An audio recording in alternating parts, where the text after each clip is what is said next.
Hi everyone, welcome back to my YouTube channel. My name is Alyssa and I'm so happy you are here for closing out the first 2 weeks of July. Let me just start off by saying I feel like I have been a hot mess express lately when it comes to life, budgeting, and just a whole lot of chaos that seems to have happened in my life over the past 2-3 months. But I'm still working on my savings goals, debt journey, and I haven't really gone into any more debt, of course, over the past month. And if you haven't watched the YouTube live I did, I will link it up in the corner here. I am having to move again, and once that all happens, I will give you guys probably a more formal updating video of where I landed, how much my new expenses are, and everything like that. But I'm trying to find a place where I'm paying way less every month.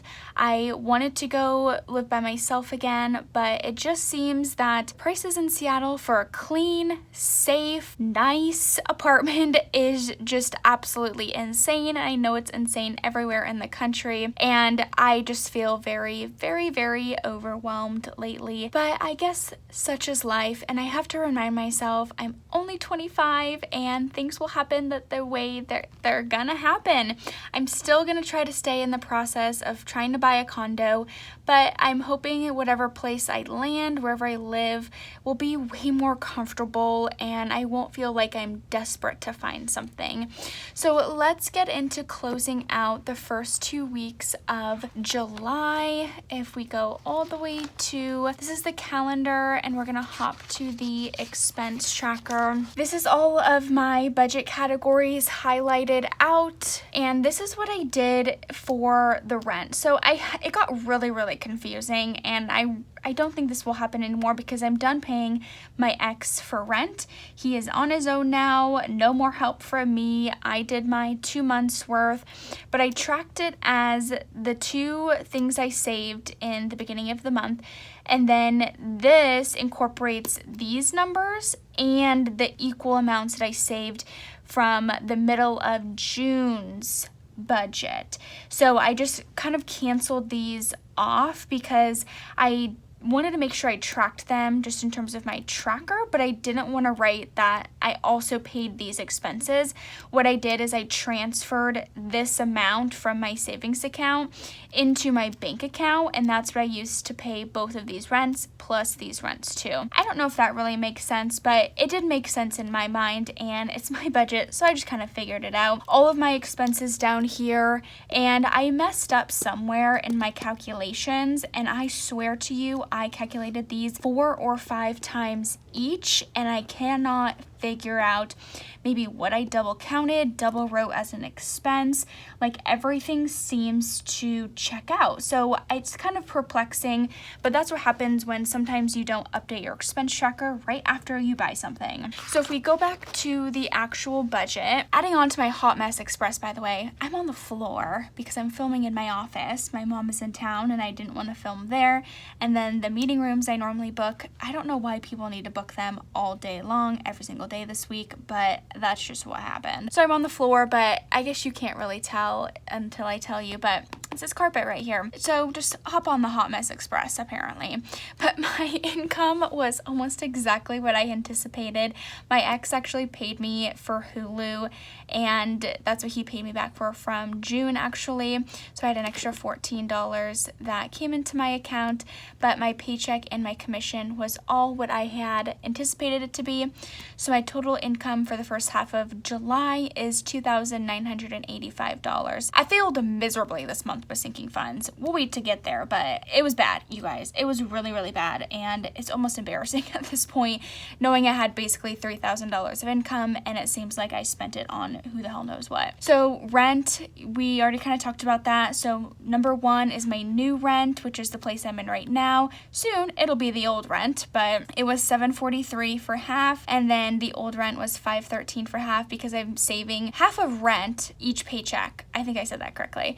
So this is half of what was due.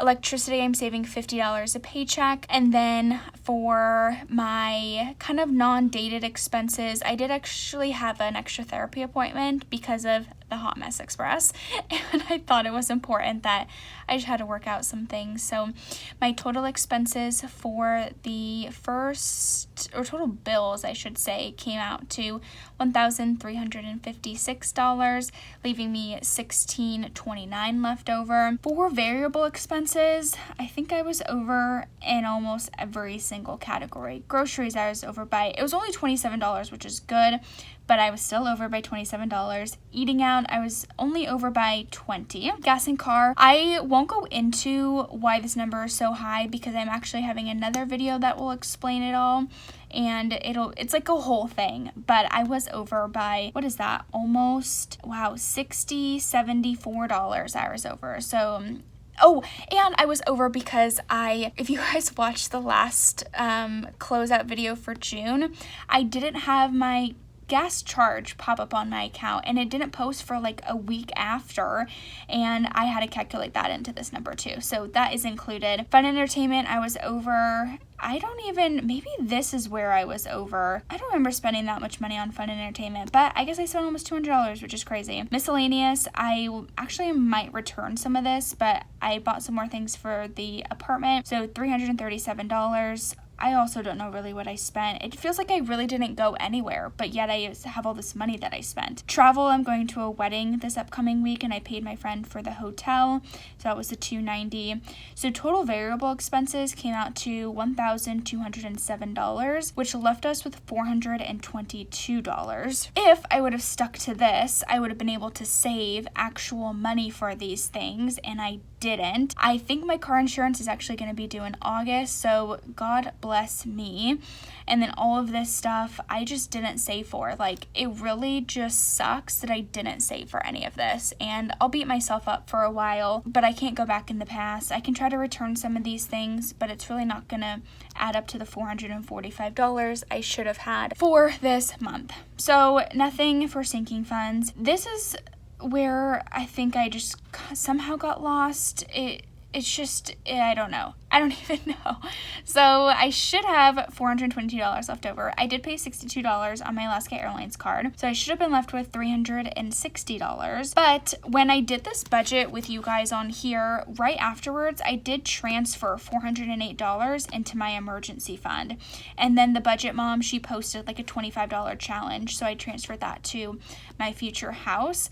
So my total was $433 for extra savings, but I should have only had $360 left over. Yet at the end of the month, I actually had $36 left in my bank account. And I did confirm all of the transactions. I didn't spend money for a couple of days, so everything is accurate. I have no idea where I went wrong. I think I accidentally calculated some of this incorrectly, but I'm just gonna let it go. I'm glad that I'm actually in the positive and not actually in the negative.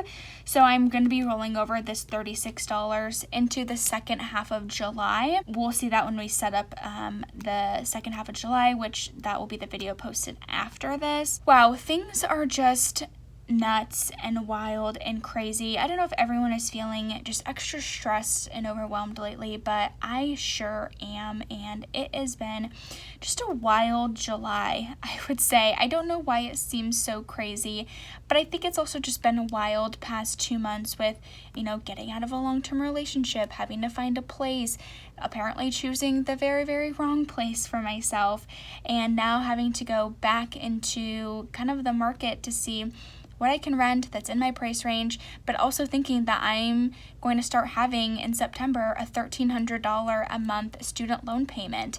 So how can I really survive off just my regular base pay of about, I think it's about $3,300 a month when I'm paying $1,500 in rent, $1,300 in student loans, and then all this other stuff I have to pay for. Like, I gotta eat, I gotta drive, I gotta pay my car insurance. Like, I really like to buy people gifts, and I have, weddings to go to. Like, I can say no to some of that, but I think I just need to find a place that's cheaper and isn't going to break my bank, so I don't really have to, keep pushing myself beyond my absolute capacity. So I hope this video was helpful, short and sweet and to the point. Like I said, we'll set up the July budget together in the next video, and you can get insight of maybe what my life will look like. But I really, really appreciate all of you. Give this video a big thumbs up and hit the subscribe button in the corner. It really does help out my YouTube channel, and I'm so appreciative of you, and it's free. So I mean, free is free, right? But enjoy the rest of your day wherever you're watching this, and I will see you in my next video. Bye.